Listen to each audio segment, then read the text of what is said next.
Ia didiagnosa menderita IBD, Inflammatory Bowel Disease, GERD, serta radang usus yang sulit disembuhkan dan menyerupai autoimun. Penyakit yang nggak ada obatnya, pasti ada. Alhamdulillah, syukurillah, pulang umroh kemarin awal Januari aku udah bisa jalan.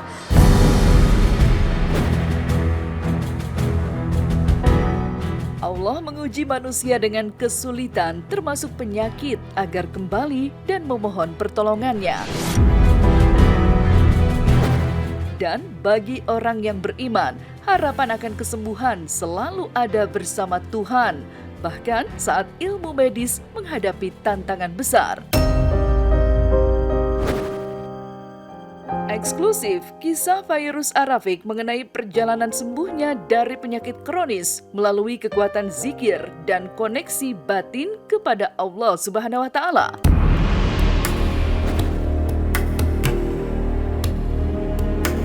Di balik ketegarannya saat menghadapi sang suami, Sony Septian, yang sempat mengalami penyempitan pembuluh darah di leher dan di otak, siapa sangka Fairuz Arafik juga pernah diuji penyakit serius.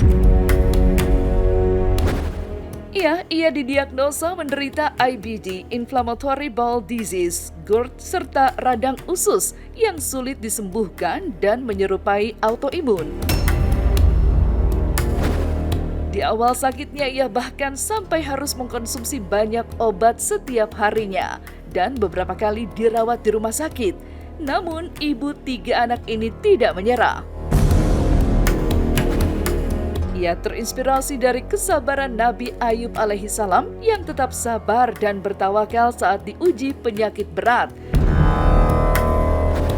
Dengan penuh kerendahan hati, Fairuz pun mengamalkan zikir Nabi Ayub, memohon kesembuhan kepada Allah Subhanahu wa Ta'ala, seraya meyakini bahwa Allah Maha Penyembuh dan setiap ujian pasti mengandung hikmah. Pada saat waktu aku sakit, itu kan pencernaan lumayan serius ya. Bahkan kayaknya teman-teman juga banyak yang tahu aku sempat dirawat di rumah sakit. Terus juga ditemenin sama suami gitu. Nah, sakit itu kan lumayan, bisa dibilang bukan lumayan ya, lama itu, menahun gitu. Nggak sembuh-sembuh, minum obat banyak, sampai pernah masuk ke fase aduh gue kapan sembuhnya ya gitu. Ada rasa ketakutan ninggalin anak-anak. Berdoa sama Allah saat itu, cuma bilang, ya Allah, aku yakin bahwa gak ada penyakit yang gak ada obatnya, pasti ada. Dan aku yakin Engkau akan memberikan jalan, ya Allah, berikan jalan, ya Allah, aku pengen sembuh.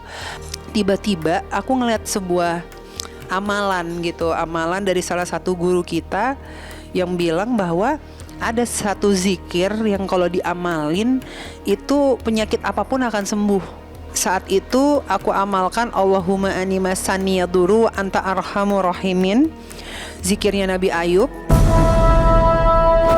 Fairuz pun menegaskan jika zikir bukanlah sekedar ucapan, tetapi cara membangun koneksi mendalam dengan Allah Subhanahu wa Ta'ala. Setiap kalimat dihayati, bukan sekedar dihitung. Bahkan Fairuz mengaku ia pernah larut hingga tertidur dalam keadaan berserah diri, ikhlas menyerahkan penyakitnya kepada Allah Subhanahu wa Ta'ala. Dan secara mengejutkan, hasil laboratorium kemudian menunjukkan angka normal, sesuatu yang sangat sulit bagi penderita IBD. Kini ia bisa makan normal kembali tanpa pantangan yang dulu terasa begitu menyiksa. Dan yang paling terpenting adalah pada saat kita zikir, koneksi sama Allahnya tuh harus dibangun. Jadi aku bangun koneksinya. Di saat aku bangun, pada saat aku lagi berzikir, Allah kasih bener-bener, Masya Allah, luar biasa, sembuh. Sembuhnya tuh gini, jadi aku zikir sampai udah gak ngitung, Mbak. Pasal ikhlasin ridho sama Allah. Terus saat itu aku berzikir setiap tidur sampai aku ketiduran. Akhirnya pada satu masa aku kok ngerasa kayak, loh kan aku gak minum obat, kok gue gak kambuh ya. Obatku tuh banyak sampai berkantong-kantong. Sampai nih pagi, siang, malam ada beberapa jenis sampai udah capek, lelah banget. Dan akhirnya aku bisa lepas dari semua obat-obatan itu. Alhamdulillahnya pada saat aku tes tiba-tiba hasil dari lab aku itu normal. Padahal untuk normal di angka nggak merah itu sulitnya bukan main. Nangis. Nangis banget, sujud kayak oh ini keajaiban Allah tuh beneran ada loh gitu. Dan di saat yang memang menurut Allah tepat, bukan menurut kita gitu. Jadi caranya Allah tuh kalau menurut aku tuh kayak indah aja gitu. Berkaca dari apa yang sempat dialaminya, artis yang dinikahi Sony Septian pada 2017 ini pun kian meyakini jika kesembuhan yang dialaminya adalah kombinasi harmonis antara ikhtiar dan tawakal. Kesehatan buat kita, kebahagiaan buat kita, kebersamaan itu yang paling penting. Jadi kita selalu bersama dalam kebahagiaan sih. Karena itu adalah sesuatu yang besar yang kita harapkan dan pasti juga semua orang mengharapkan itu gitu kan. Ketika mereka diuji, kemudian mereka meminta kepada Allah dengan keikhlasan ibadahnya, kemudian Allah kabulkan dari setiap doanya. Ini memang sifatnya Allah Subhanahu wa Ta'ala yang Maha Rahman, Maha Rahim bagi hambanya yang mau meminta kepada Allah. Eksklusif, keajaiban di balik kesabaran. Kisah kesempatan kedua Edis Adelia sembuh dari kelumpuhan kaki. Seperti virus Arabik, Edis Adelia juga sempat diuji penyakit serius.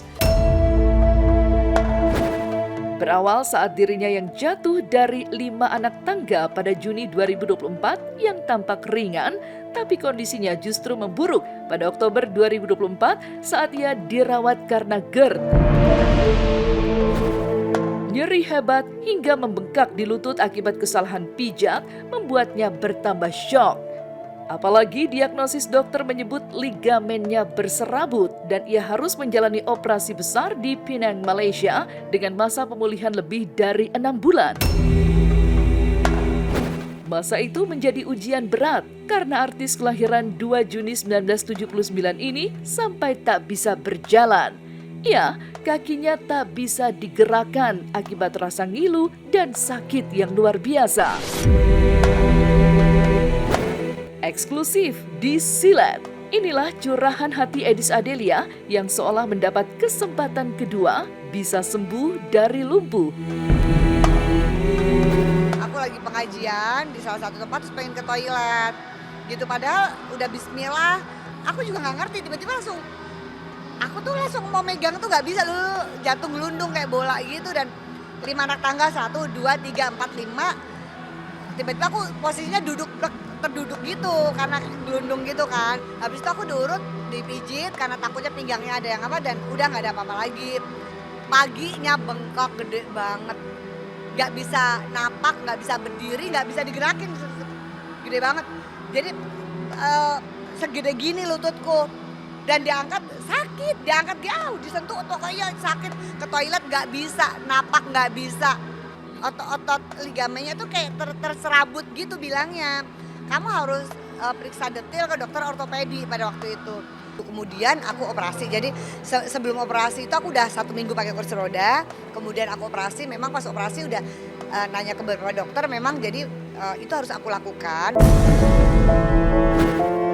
Dalam masa pemulihan, Edis yang rujuk dengan sang suami Ferry Setiawan pada 25 Maret 2020 terpaksa menjalani sholat dengan posisi duduk, beraktivitas menggunakan kursi roda hingga berganti-ganti jenis tongkat secara bertahap.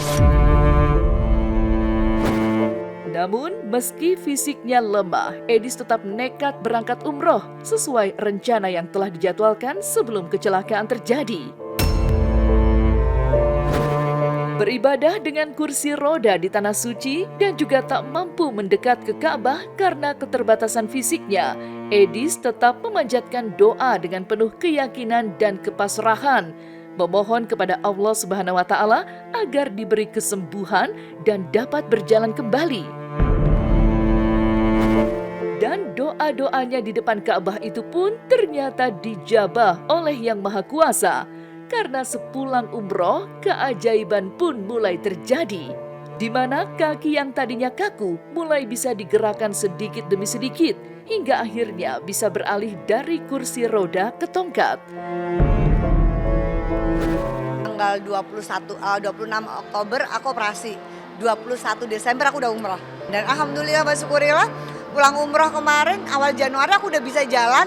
Artinya gini, udah bisa jalan beberapa langkah, 5 langkah, dari 3 langkah, 5 langkah. Berdoa saja, sebab ud'uni astajib lakum. Kata Allah, mintalah kepadaku, dimanapun tempatnya akan aku kabulkan.